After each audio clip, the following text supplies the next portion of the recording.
father didn't realize he was canceling a subscription he didn't pay for. That's the only way I know how to explain it. He called me on a Tuesday morning. Not to apologize, not to explain, but to tell me that he and my mother had decided to remove me from the family group chat. "We need space from your energy right now," he said. "The holidays are stressful enough." Then he hung up. What he didn't know, what none of them knew, was that the phone plan they were all on, the one my sister used to post 40 Instagram stories a day, the one my mother used to call her friends in Winnipeg for hours, the one my brother-in-law used to stream hockey every single night, that was my account, my name, my credit card on file, every month, automatically, without a word of thanks, without anyone ever once asking if I minded. I didn't say anything when he hung up. I just sat at my kitchen table in Halifax with my coffee going cold and thought, okay, if I'm too much energy for the holidays, let's see how the holidays feel without me holding everything together. I want to go back a little, because this didn't start with a phone call. It started the way most things in my family start. Slowly, quietly, and with me telling myself it wasn't that bad. I'm 31. I work in risk compliance for a financial services firm here in Halifax. I moved here 6 years ago for the job, which my family treated at the time like a personal betrayal. My mother cried. My father said I was abandoning the family. My sister, who is 3 years older than me and has never lived more than 15 minutes from my parents, said I was being selfish. The irony of that last one still gets me sometimes. Growing up, I was the one people called capable. Not talented, not smart, capable. There's a difference. Talented gets celebrated. Capable gets used. I was the one who figured out the tax forms when my father's small business had a bad year. I was the one who sat on hold with Service Canada for 3 hours when my mother needed help with her EI claim. I was the one who drove my sister to her appointments when her car needed work, who helped my brother-in-law. I'll call him my brother-in-law because that's what he technically was. Navigate a dispute with his landlord before he and my sister moved in with my parents. I was the engine. That's the only word for it. I kept things running, and in return, I was tolerated. When I moved to Halifax, I thought, this is good. Distance will be healthy. I'll help when I can, but I won't be the default anymore. Instead, what happened was that the helping went remote, and somehow remote helping is more expensive than in-person helping. Because you compensate for not being there physically by throwing money at problems. It started with the phone plan. My parents' phones were on an old carrier with terrible rates, and when I upgraded my own plan, I added them. Easy enough.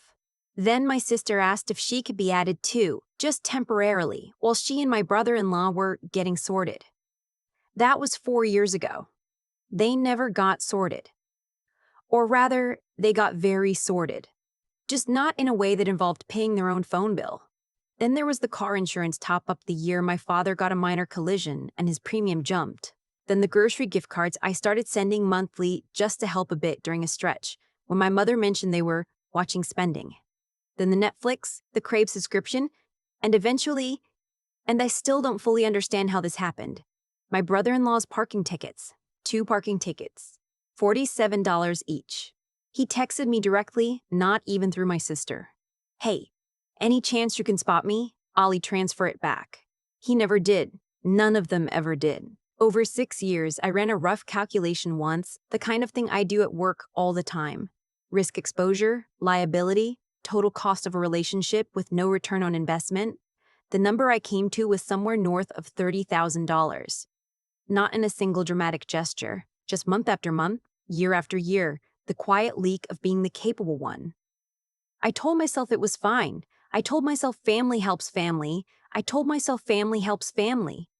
I told myself they'd have done the same for me, but I knew, somewhere I'd known for a long time, that if I called my father in a rough month and asked him to spot me $47, he would have told me I needed to be more responsible with money.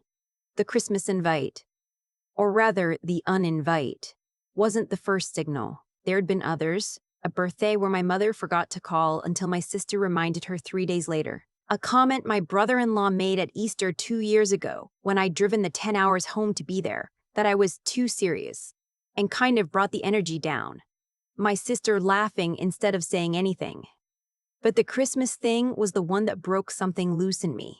My mother called in November, earlier than usual. which I remember thinking was a good sign, and said they were doing Christmas at my sister's house this year.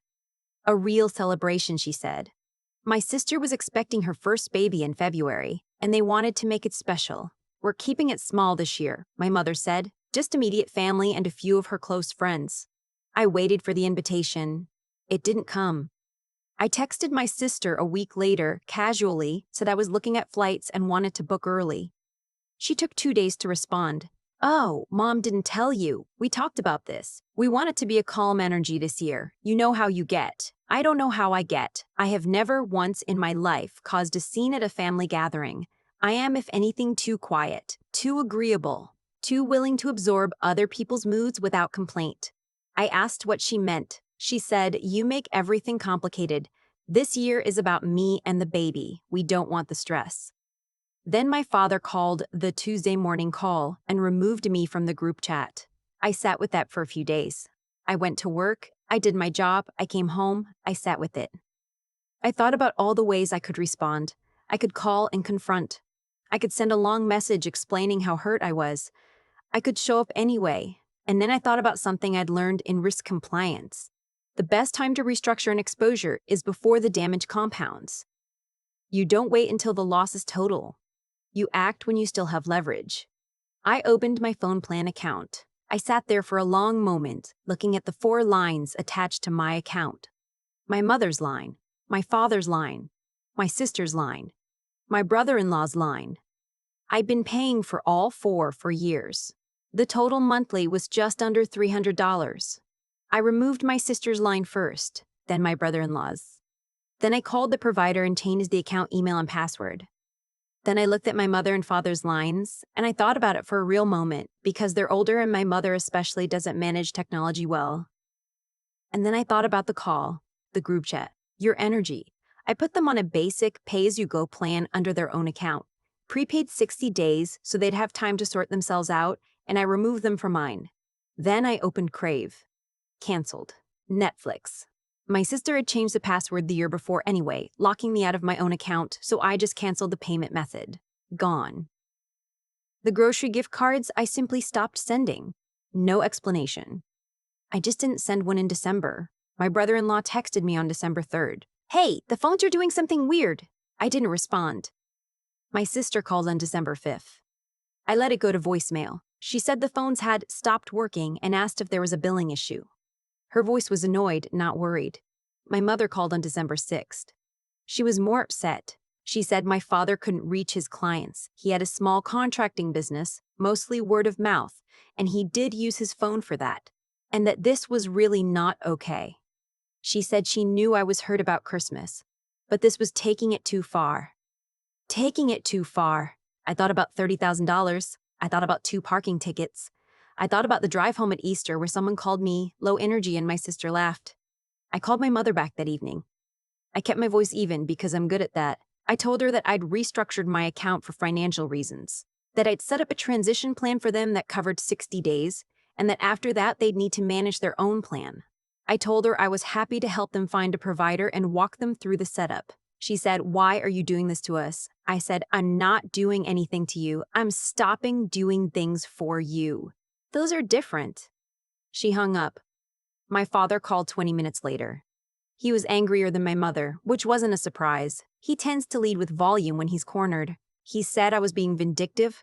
He said I was punishing my sister for having a baby. He said he didn't raise me to act like this. And this is the part I keep coming back to. This is the part that clarified everything. He said, "Your sister needs you right now. She's pregnant. You're supposed to be there for family." And I said very quietly, "Dad, when did you last ask how I was doing?" Silence. Not how I could help. Not if I could spot someone money or fix a plan or sort out paperwork. "When did you last call me just to talk?" He didn't answer, because the answer was that he couldn't remember, and we both knew it. I said, "I love you. I'll help you get set up on a new plan. But I need you to understand that what's been happening isn't sustainable for me, and it's going to change." He said some things after that. None of them were apologies. I let him finish, and then I said goodnight, and I hung up.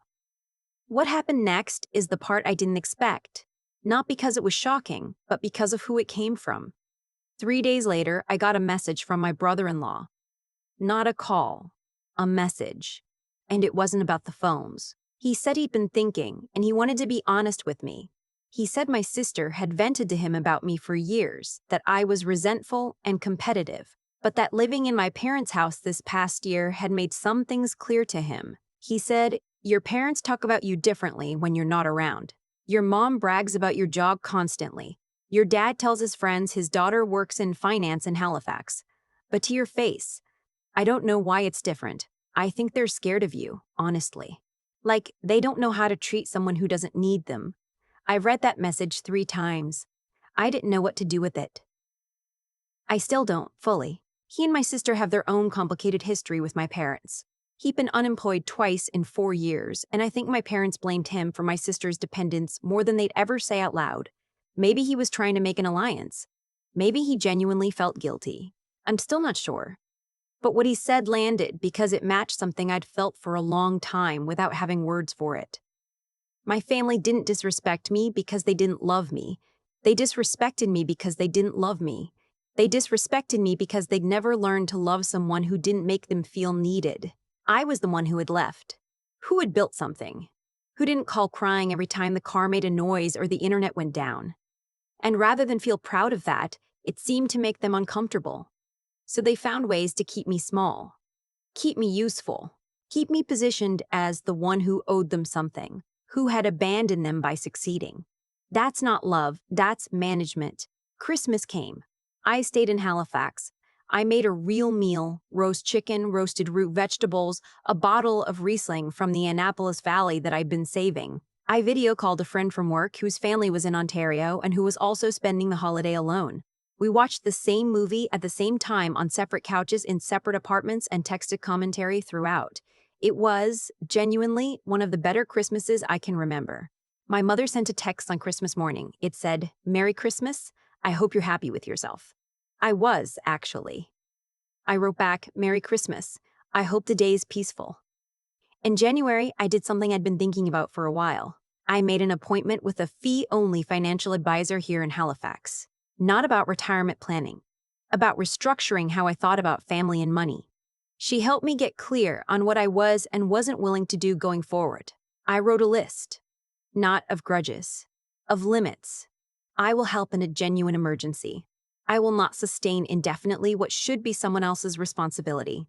I will not accept gratitude as transaction, where helping obligates me to keep helping and stopping makes me the villain. I will not be managed back into usefulness by guilt. I sent my parents a long email in February, not angry. I'd worked hard on the tone. I told them I loved them. I told them I wanted a relationship with them that was real, not transactional. I told them I was available to talk whenever they were ready to do that honestly. My father called 2 weeks later. He didn't apologize, not exactly, but he said he'd been thinking about what I said in December, about when he'd last called just to talk.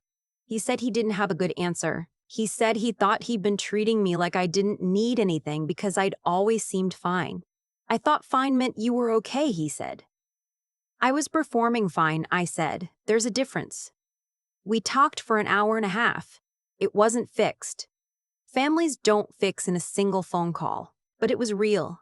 In a way, our conversations hadn't been in years. He told me about a problem he was having with a supplier. I told him about a project at work I was proud of. He said, "That sounds like something." Which, from my father, is a standing ovation. My sister and I haven't spoken properly since December. She sent a photo of the baby when she arrived in February. A girl, healthy, 7 pounds, 4 ounces. I sent a gift, a nice one, because the baby didn't do anything wrong.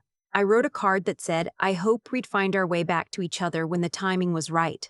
I meant it. I also wasn't going to pretend everything was fine to make her comfortable. My brother-in-law and I have a strange, cordial understanding now. He thanked me for the gift. I said, "Of course." We don't discuss the rest of it. The phone plan I'm on now costs me $82 a month. For one line, my line. Every time I pay it, I feel something I didn't expect to feel. Not smugness. Not satisfaction. Exactly. Relief. Because here's what I know now, from the compliant side of my brain and from the harder-won human side. A relationship where one person carries all the risk and receives none of the consideration is not a relationship. It's a liability. And the first step to fixing liability isn't anger, and it isn't confrontation, and it isn't cutting people off forever. It's stopping the bleeding. You don't owe anyone unlimited access to your stability. You don't owe the people who made you capable an unlimited draw on that capability. You are allowed to close the account without closing the door. I still love my family. I think they love me in the particular broken way that families sometimes do, incompletely, inconveniently, with too much left unsaid for too many years. But I love myself enough now to know the difference between being family and being a service provider. And I'm done providing services I never signed a contract for.